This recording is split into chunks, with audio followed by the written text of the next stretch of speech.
Welcome to the GP Podcast, where we come together to explore topics that surround our walk with Christ. I'm your host, Dan Royal, and I'm thrilled to have you join us today. The letters GP in our podcast name represent the name of our church, Grace Pointe. Our main campus is located in Naperville, Illinois, but Grace Pointe also has a campus in Plainfield. If you're curious to learn more about us, make sure to head to our website, www.gracepointe.us, and check us out. Also, don't forget to subscribe to this podcast so you don't miss any new episodes in the future. Now, whether you're a longtime member or someone new who's interested in Grace Pointe, this podcast can be a sanctuary for you to learn more about God. Our topics will always center around the Christian faith, and each podcast will typically feature another host or guest that has a heart for and a knowledge of the topic. We'll answer questions like how to get more from your Bible study, or how to grow your small group, or what the point of baptism is, or maybe even how to work on your prayer life. But regardless of the topic, we will always aim to lead you into a deeper understanding of how Christ wants you to live your life, and how to grow in your walk with Him. Join us now as we grow in Christ together. Welcome to the GP Podcast again. I'm Dan Royal. I'm really excited. This is our second podcast in our series touching on the 12 aspects, the 12 parts of the engagement track here at Grace Pointe Church. And to kick this off, we decided to have Pastor Jared Sealand, who's a teaching pastor at our Plainfield campus, join us to be the talking head, so to speak, the professional on the spiritual side of things. And then we also have joining us today Anthony Casper, who is a life group leader. Anthony, thanks for joining us today. Yeah, thanks for having me. And then we have James Lewis, who recently joined the church and has recently joined a life group as well. So he's going to be talking from the perspective of somebody that's doing two new things in his life. And then also Brian and Christy Krupp. From their perspective, they're going to be joining us to talk about how they make it work with a large family. Logistics that you have to go through to have 4 kids and a family and schedule one more thing in your week. Jared, why don't you get us started with a little bit about yourself and what you see a life group being exactly? Yeah, I started off at Grace Pointe about 3 years ago now, which is crazy. It's gone by very quickly. But one of the things I was brought on as when I first got hired was, number one, the youth pastor side of things, and number two was the small group adult discipleship, which you'd think you couldn't find two more different ministries to be part of. But I love both of them very much. I see life groups as the small unit discipleship and development of a body of people.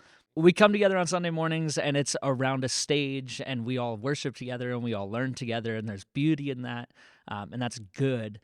But real deep discipleship, I think, comes at the small group level, which is what we try to instill in our congregation. Brian and Christy, let's start with you. Now that we have kind of a large picture of what a life group is, Jared's kind of explained it's more of an in-depth discussion between people that meet once a week, and rather than do it in a large group on a Sunday morning, it's something that you set aside during the week to talk through aspects of different things that the leader would pick. With that in mind, as a family with kids, how do you make it work for you guys where you can add one more thing to your schedule? Hi, yeah, so my name is Brian and my wife Christy, and we've been going to Grace Pointe for a few months now, and we have 4 boys, 8, 6, 4, and 2, and that alone just causes some nightmares for some people, but I think for us, we enjoy it, we have a good time, and one of the things that we like to do is prioritize the life group. We've been home group leaders in our previous church for about 10 years, and coming to Grace Pointe, life groups were just really important to us because there's church on Sunday that is good for worship, for hearing the word, to be inspired to grow in our faith. But then on the rest of the week, our experience has been that we want to extend our family. And by extending our family, that has been done through a home group or through a life group. Yeah. And in our experience, when we go through hard things, when people around us in our church go through hard things, it's so nice just to have that kind of extended family, if you will, that kind of comes around us to support us in that. And we can also support them in what they're going through. And some of the other things that we've kind of thought about were around, not just our kids witnessing our walk with God, but also our kids witnessing the walk of those around us and how they are pursuing God. And so that kind of serves the foundation of why it's a priority to be in a life group to begin with. And that then translates to the logistics. So then if it's a priority, then how do we do that? And so I'm really big into sports. I love being out and about and doing things the whole week. And so my wife and I have to kind of coordinate, okay, who's going to soccer, who's going to t-ball, what are we doing with that the rest of the week? But, when we do register for those sports or for those activities, we have to take a step back and say, okay, what night is life group on? Okay, it's on Mondays.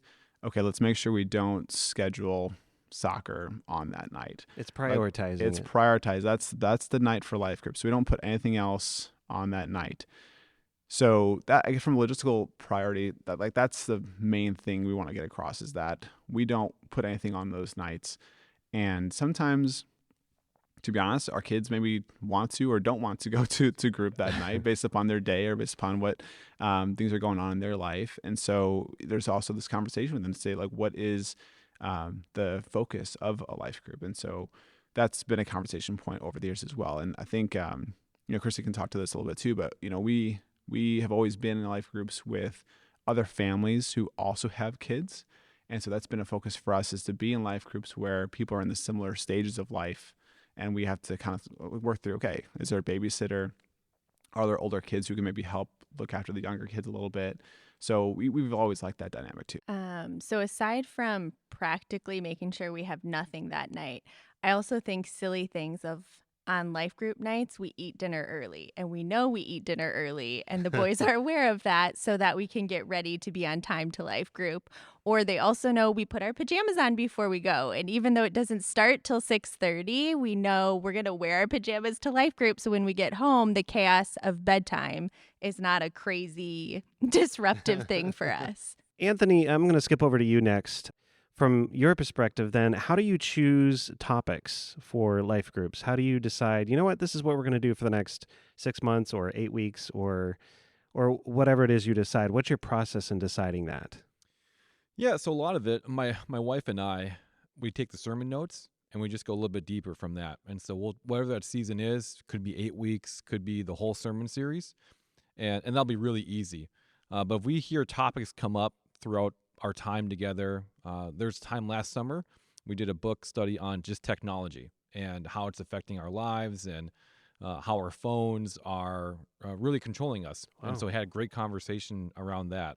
We've talked about doing books on parenthood, on marriage. So it just kind of depends on if there's a need that arises from our group that comes up. And if there's a book study that the church is doing, obviously we want to follow that. But it's really the group kind of organically sometimes, where I'll just kind of pick up on some things, or I'll just, hear from them throughout the week on certain things. Like, I think this might be good for us for the next season, 2-3 months. And so, but I would say over half the time or more, it's been just a sermon and just being able to go deeper and how to apply it to our lives and what's stood out. And it helps us keep accountable. Like if we're not here on Sunday morning, it's one thing to go and listen to it online. Yeah, man, if we're here, it just kind of helps indirectly keep everyone accountable to make sure you hear the sermon too. that makes sense. Yeah. So, James, let me come to you next, since we're going around the circle. From your perspective, I know you're not only new to life groups, but you're new to Grace Point itself. Where did you come from on your way here? And was this a new experience that you had not experienced before, or was it similar?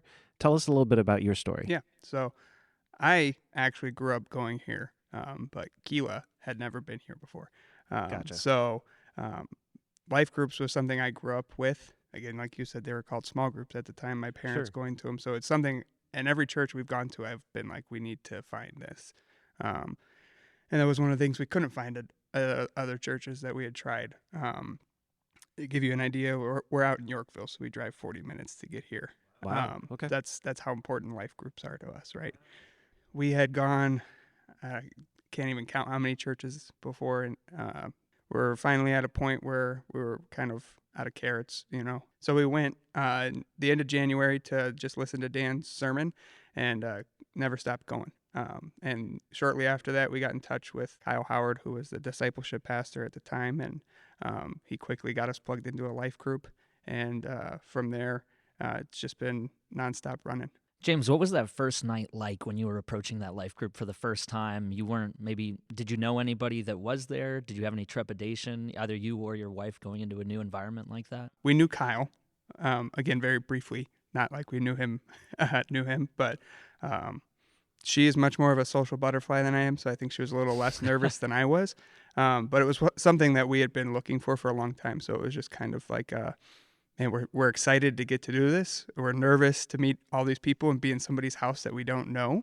It was a logistical thing for us too, because at the time we didn't have childcare at the time. We had to find a babysitter. And we didn't really have anything going on before, so we had to find a new babysitter and a lot of things moving on. But yeah, it was definitely the nervousness was there, but the excitement kind of outweighed the nervousness. You know, we were looking for that fellowship, that community that you get from a life group. Like you said, you dig deeper into the sermon notes, it makes it that those relationships, they might start surface level, but it doesn't take long for them to get deeper. Yeah.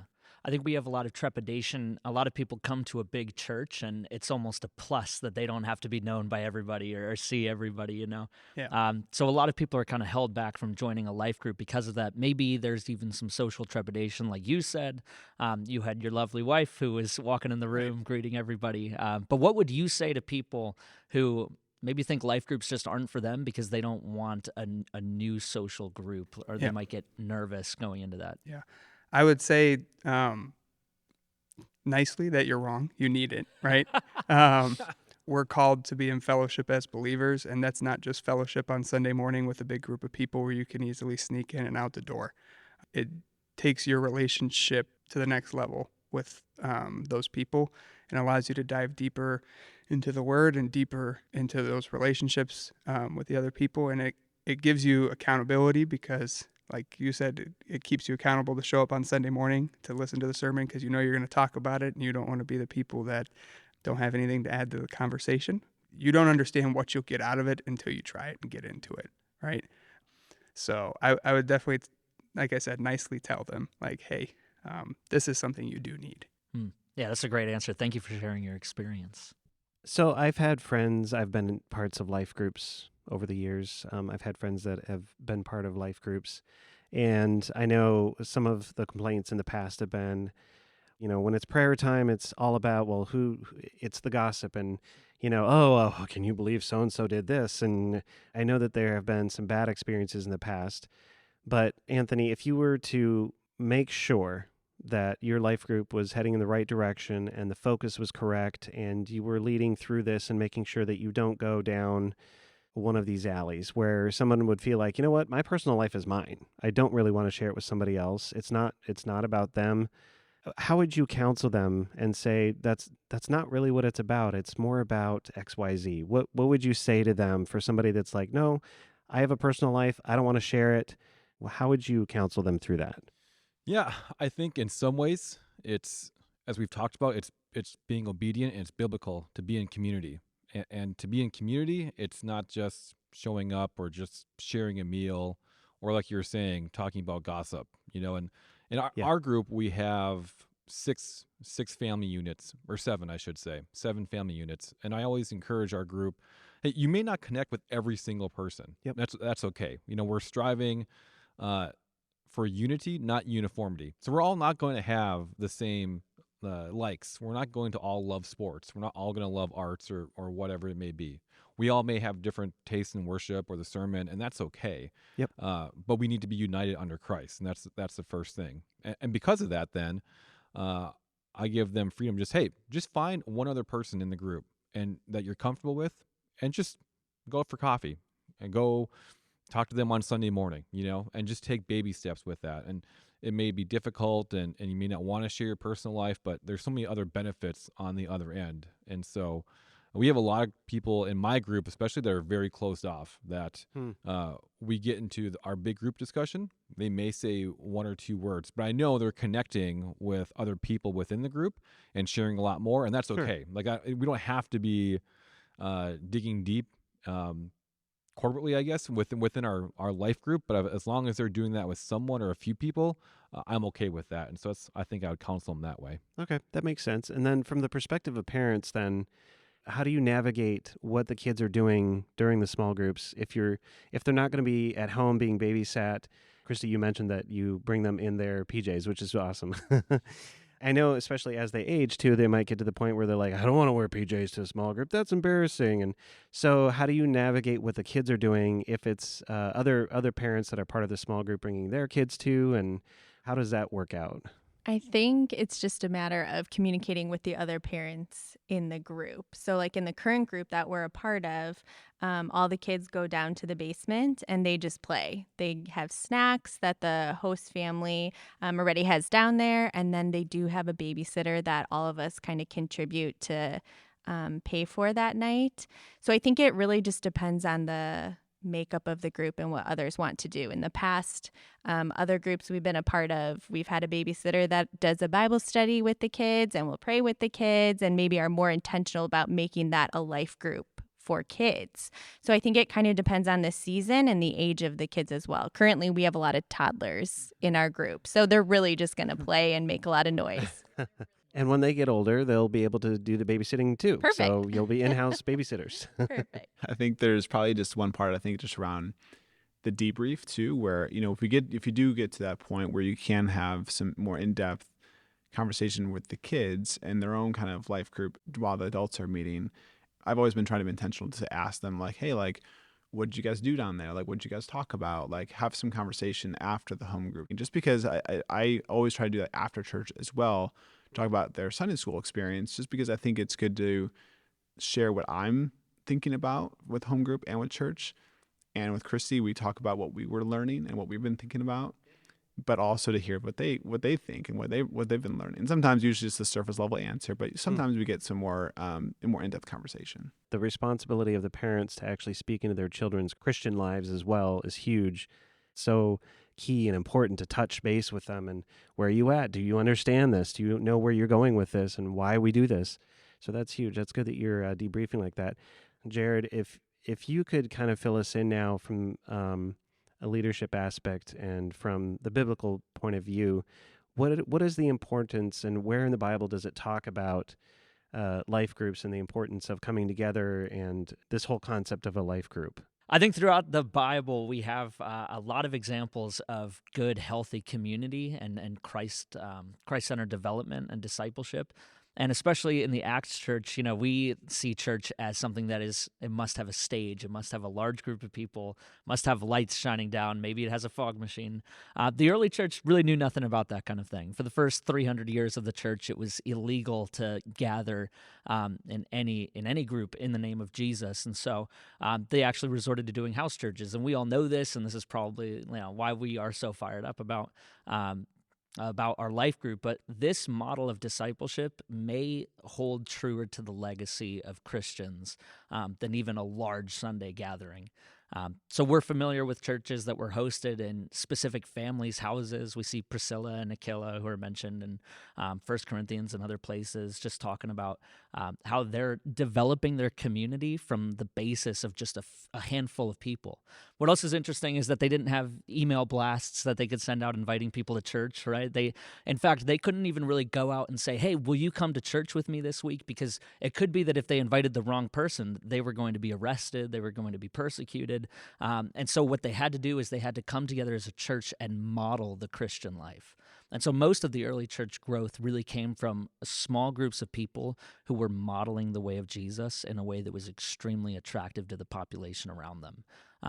And that's how the church started to grow. That's how it started to develop.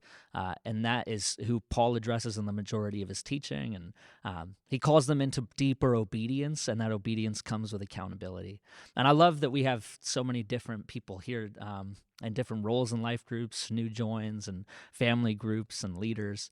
I think it's just special because we can hone in on that stage of life that we're in with other people around us who know us really well, know us deeply, and we're side by side with people who all have this intention to sharpen each other and to make each other more like Jesus Christ, which is a beautiful calling for any ministry, and it's so effective when it comes to life group ministry. Well, thank you, Jared. That was a great way to summarize that. I'm going to follow back up with James one more time here. So you grew up here at Grace Point. You have history. You left, and everywhere else you went, there weren't small groups. There weren't life groups. There weren't groups of people that were connecting. What was it about the life group experience that you had here at Grace Point that it actually brought you back here? Yeah, that's a great question. Just seeing the community that it gave my family, and specifically my parents, being young parents like we are, it was hard to find people in similar seasons yeah. of life as us. And a life group is one of the easiest ways to do that, right? Because you get plugged into a group that's chosen for a reason. You're Yeah. not just thrown into a random group. It's not like, here you go try this, have fun. There's intentionality behind it. Getting to have the opportunity to have other parents that are more experienced and seasoned than us pour into us Sure. is a big reason. And the community for the children, too, is another big one. I want my son to grow up with Christian friends, Yeah. right? And to have hopefully older children in the group that can be an example of what he should be as he grows up. It's a way that we can dig deeper in our spiritual relationship personally with God, but also, again, as a group of people. It's just a completely different environment than a Sunday morning sermon where you might say something to somebody in passing about the sermon, like, oh, that was a great sermon, and it's like, well, what's deeper than that, right? How do we actually take what we've learned today and apply it in our lives? So it's not just about accountability Yeah. in your Christian walk. It's also about support and having other people in your life that can help carry you through different stages in your life, having friends that care for you. It's more than just Bible study. Yeah. It's like a family. But like Brian said, it's your extended family. It's not Yeah. just a group of friends that you get together and you sit around the coffee table and drink coffee and talk about, oh man, this week was so hard with the kids, and Yeah. it is that deeper level of like, these people care about me and I care about them. It's not just a surface level, a pat in the back. Man, that was so hard. Man, that was so hard, but God's going to use it, right? Yeah. And it helps you see things through a lens that you might not have seen it before. If I could interject, so that made me think of the verse in Galatians that says to carry one another's burdens. And I think that's what life group is. You're really doing life with these people. And so you're walking alongside them when they are in a great time and you're rejoicing with them. But when they're having a hard time or a rough week, you're also coming alongside. So I just think whenever Brian and I have been in a season of maybe morning sickness and I've just Yeah. had a really hard time, it's my life group that brings me meals and takes care of my boys and literally walks alongside me when we're in a rough time. So I really see this group as, yes, the extension of the family because they are carrying my physical, emotional, spiritual burdens with me. That's a really beautiful picture. I like that. We've been doing a lot of talk about what a beautiful commitment life group is and how there is a biblical mandate for small groups and coming into a small group of people who are all dedicated to the way of Jesus. If people are looking to join a life group, should they be looking to sign a contract in blood? Or what does it look like to have a little bit of turnover in a life group? Should we talk through it all, the turnover rate? Yeah, I think as a leader, I try to set that expectation that people will move on. Whether it's something very valid, like we've had 3 couples move out of state, and so Yeah. there's just turnover that way. We've had people leave the church for good reasons, and that happens. And but in that, as a leader, trying to set up those expectations that we should be welcoming, and just putting yourself in that position of being that new person. How do you want that new family or that new individual to feel as they're coming into our group? And there could be new people coming in all the time, and that's okay. We're gonna have, like you guys said, your core and people that you're close to. But as a leader, if I can set those expectations ahead of time, I think that really helps our group be more welcoming, and it just, for us, kind of sets the tone too of our priorities as a group, that we want to be welcoming. And there is that balance of, those fears too, I think, of sharing my life with someone new every single week. And those are very valid. And that's where I think, to my point earlier, of just finding that one person that you can share with, I think can help with that. And so I think, from the standpoint of a leader, I think just those expectations being set will help everyone in the group. Yeah, Anthony, I love that answer. It sounds like you're saying that we need to hold everything with an open hand. Like people are going to come, people are going to move, new people are going to show up. And I think that there's a trap that a lot of life groups fall into where they think, oh, well, I have my 8 best friends. Yeah. Why would I invite anybody else? And I like that you're focusing in on, hey, it's open-handed. Like our community is good and beautiful. And the trap of that is that other people are going to want to join us. You know, like they're going to see how amazing this is. So I like the idea of holding your attendance with an open hand. What about anybody else? What's the turnover rate like in your group? How does that affect your group's dynamic and your conversational honesty? What does that look like for you guys? One of the things that I try to be and we try to be intentional about in the past was that outside of a life group, we have consistent text chains or messaging app, or if it's going out for a golf outing, or if it's going out to bowling, like just social events too, that kind of help bind the relationships a little bit more informally outside of group, help that process of transition go a little bit easier. So when you have new people come in, it's not this awkward thing where they come in for the first night and it's like, hi, my name is Bob. And it's like, okay, hi, Bob. Like, it's just one of those things where that happens all the time. And I'm sorry to anyone who's named Bob, but I think that happens. But I found it's really helpful to have just those extra events that just kind of break the ice for future events. So they can kind of integrate really quickly. And for people who leave, it's not a matter of like, okay, well, we're never going to talk again because you're not in our life group. It's like, okay, now we've had that foundation of we've been in a life group, we've gone through life together. Now we can stay in touch. So I just feel like those things that happen outside of life group are kind of the foundation that also help facilitate the integration as well as bind those relationships for longer term. And I think Grace Pointe, at least when we started, we were asking for a small group.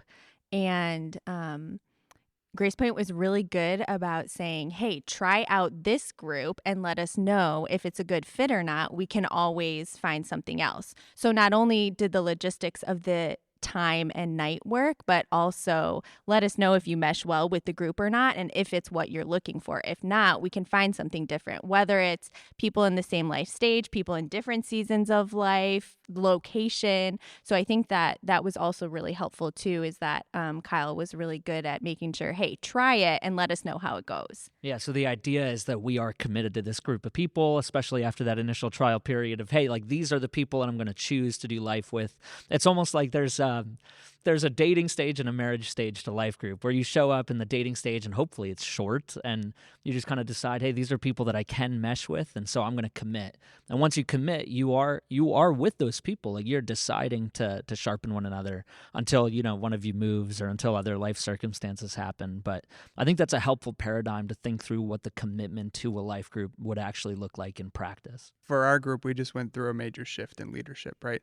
And that can shake a lot of groups and it can tear them apart. But this past Monday, I would say we had probably one of the most fun and in-depth conversations that we've had. No offense to Kyle, if he listens to this, right? I hope you're listening, Kyle. We love you, Kyle. But I mean, it was a great night. We had a new family join us that night. The conversation was just flowing. It wasn't forced. And, we did that without the guy that had led our group from the beginning. I think it speaks to how our group has developed over time. And that's just having a group of people that are willing to pour into each other as much as they are willing to be poured into. And it's all about just being open and honest with each other. And if change does come, don't be afraid of the change, right? Walk into it, embrace it. And it can end up being one of the best nights of your small group, life groups time together. Yeah, and it can be unexpected, can't it? I know I've walked into small groups before for myself, and young singles, adult, life groups are always a little bit of a mixed bag of people. And I've certainly walked into rooms where I've looked around and thought there is no way that I would hang out with any of these people by my own choice. And, after a year of just meeting regularly and pouring into that relationship, you find a lot of fruit there. And it turns out that this radical commitment to living the way Jesus wants us to live is a big bridge that can go across a couple different personality divides. So I think the next question is, how do you sign up? Anthony, do you know what the process is for that? Yeah, it is really easy to sign up. Just contact Jim George. If you need his contact information, I believe it's on the website. Email him. He will get you connected, which night works best for you and what type of group. in terms of life stage, and he will be able to take care of all your needs. Yeah, I think another important thing is like if you're in a life group, talk about your life group, right?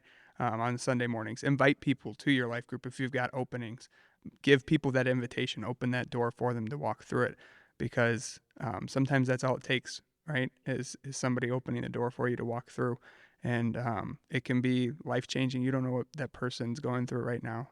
So just doing a better job Sunday morning. You see somebody, you're talking to them rather than saying, "Oh, how was your week? It's great." Be a little more intentional, like Dan says. Like when I ask you how are you, I'm not asking you to respond at a surface level. I'm okay with you responding deeper. One way to do that is inviting them to life group, and it'll open the door to where that could change their life. Of course, another way you can get plugged in if you're listening and you want to figure out how to get into a life group is if you're on the Naperville campus, we have, it used to be called the Welcome Center. Now it's called the Access Point. Right when you walk in the front door, there's always somebody there on a given Sunday morning that can answer your questions, that can point you to the right person and help you know what forms to fill out, etc., and get you going on the right path. And then I think in Plainfield, it's still called the Welcome Center. Just look for those people with smiling faces, and they'll answer those questions and get you to the right people. Thanks again, guys, for joining us today. It's been huge to hear your stories, your experiences of how Life Group has changed your life and why you should be going to one. Jared, thanks for sharing with us the spiritual backing on that concept, and Anthony, and for your wisdom on leading a life group. James, for sharing about how and why you really wanted to get plugged back into one and how you missed it when you were gone. And Brian and Christy, especially for your time and having to get a sitter even to be here to talk about this. So we really appreciate that. We thank you so much for being here. I'm Dan Royal. You've been listening to the GP Podcast. We're so glad that you took time out of your day to sit and listen to this. And we hope that you will join us again next time.